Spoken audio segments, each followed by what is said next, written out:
Bendis on Batman. This is the worst of all worlds. I guess I spoiled my review. Batman Universe.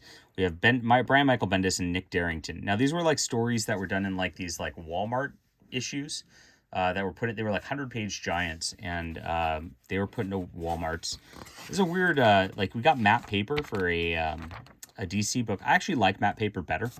And it's kind of thin paper, but this is matte paper and it doesn't have a glare.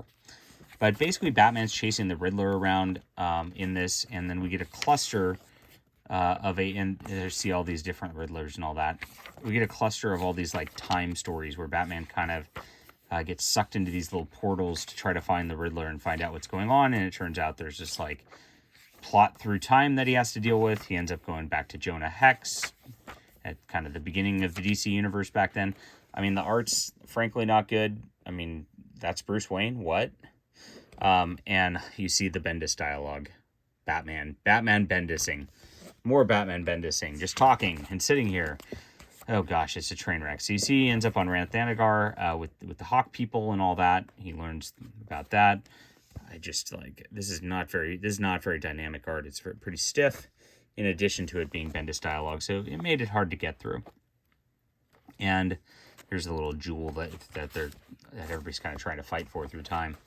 You see Jonah Hex. I mean, it does tie in, and like the time plot kind of sort of works over the course of this. You got Green Lantern back in time as a cowboy, and more Bendis dialogue as they sit there. Very out of character stuff for almost all the characters involved, because they all sound like Bendis characters that just sit here and quip at each other in the Old West, and it doesn't make any sense. And eventually they get the bad guy out of this whole deal, and they kind of fight back to the normal realm of time, sort of. Batman gets trapped in this crystal thingy with the bad guy and Bendis dialogues while he's in there.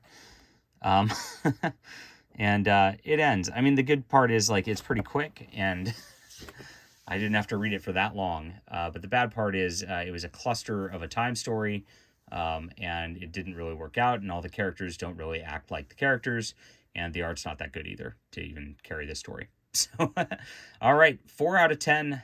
This is, I mean, I've read worse stuff from DC recently, but not a lot more worse stuff. And that's about it for my review of Batman Universe. At least the collection's on nice matte paper. That's all I gotta say, I guess. Leave a comment down below with what you think. Hit that like and subscribe button. We'll be back soon.